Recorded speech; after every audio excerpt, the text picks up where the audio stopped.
Let's dive right into the single most expensive mistake you can make when building software. It's a really simple but devastating problem that has only gotten more dangerous in our new AI-driven world. This quote right here, it's like the ghost that haunts thousands of failed startups. And in 2026, it has this dangerous new twist. Because with AI, building an app is now so fast, so cheap, it makes it incredibly easy to build something nobody wants, and to do it faster than ever before. And this brings us to what I call the AI paradox.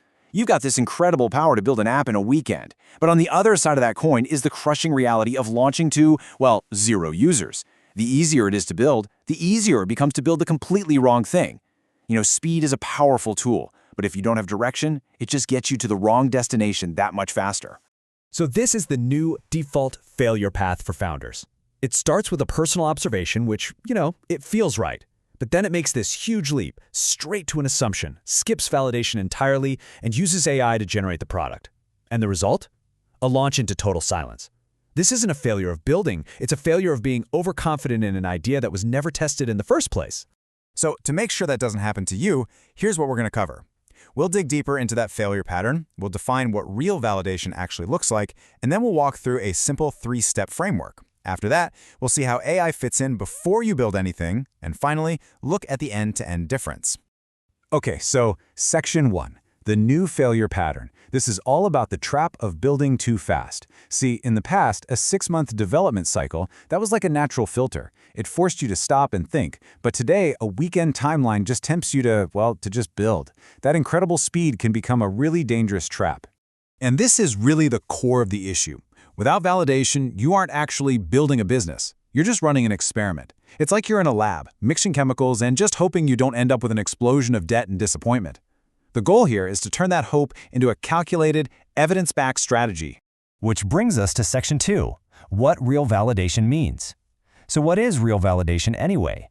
Well, it's all about separating the signal, the real evidence that a market exists, from all the noise and false encouragement out there. So real validation is a process. It's about gathering evidence, and the key words here are absolutely critical. A specific group of people has a specific problem. They already feel its pain, and there's a really strong likelihood they will pay for a solution. It's a formula, not just some vague gut feeling. And just to be crystal clear, let's talk about what validation is not. Asking your friends, they love you. They're probably going to say yes. Getting a few likes on social media, that's cheap encouragement, not purchase intent. And the most dangerous one of all, convincing yourself that because you have the problem, a market must exist. That is a classic echo chamber. A really strong SaaS idea usually has a clear DNA. First, it solves a painful problem, not just a mild inconvenience. Think of it this way. People pay for painkillers, not vitamins. Second, it targets a specific audience.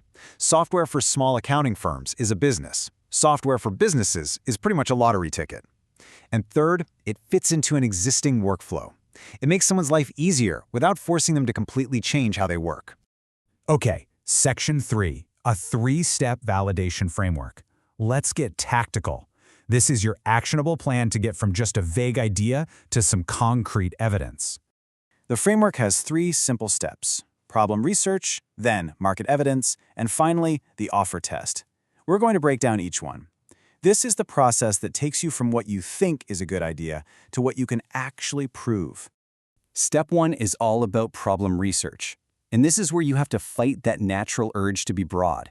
We're not talking small businesses or content creators. We need to get hyper-specific about exactly who has the problem we're trying to solve. Just look at these examples. Freelance video editors who are struggling with client feedback. Real estate agents who are drowning in manual lead follow-up. Accounting firms using these messy spreadsheets for deadlines. See? These are specific people with specific frustrations that you can almost picture in your mind. That's the level of detail you're aiming for. And this right here is the big mindset shift. You have to stop brainstorming cool apps. Start observing the world almost like an anthropologist. Look for the friction, look for the workarounds, the repeated sighs of frustration in a specific industry. Your real goal is to find a painful, recurring problem. So once you have a problem defined, you move to step 2, market evidence. This is where you have to answer a really critical question. Is there any proof that this problem exists outside of your own head? So here's where you look for those patterns. Are people actively complaining about this on Reddit or in Facebook groups? Are there existing competitors? Hey, that's actually a great sign. It means money is already being spent here. Are people using messy workarounds with spreadsheets or other tools? Do they pay for tools that solve nearby problems? And is the pain repeated? Remember, one complaint is just an anecdote, 100 is a market. Now, for the step that most people just skip, the offer test. The old way is to build for months, then you launch to the sound of brutal silence. The smart way is to test the offer first. You build a simple preview of the solution to gather real data and gain insight before you ever write a single line of code. So how do you do that? Well, you create a simple landing page. It doesn't have to be perfect, it just needs to clearly state who it's for, what problem it solves, the positive outcome they'll get, and have a clear call to action, like join the waitlist. AI can help you write the copy in minutes. And the magic is, if nobody signs up, you just saved yourself 6 months of building the wrong thing. All right, Section 4, AI's role in validation.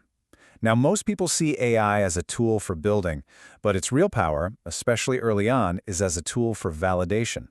It's about using AI to find the truth about your market, and to find it a lot faster. I mean, think about how practical this is. You can use AI to scan forums for pain points, to analyze your competitors' weaknesses, to summarize hundreds of user complaints, and even generate different marketing angles or landing page copy that you can test. AI accelerates the research. It doesn't just invent demand that isn't there. Which brings us to our final section, the end-to-end difference.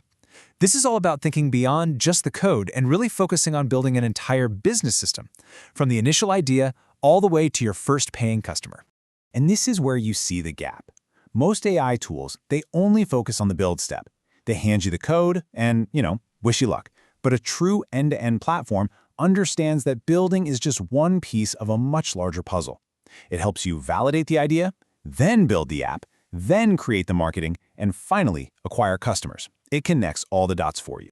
So I'll just leave you with this one question to think about. Are you building a product, an isolated piece of code? Or are you building a business, an entire system designed to solve a real problem for real customers? In 2026, the people who succeed will be the ones who understand that difference.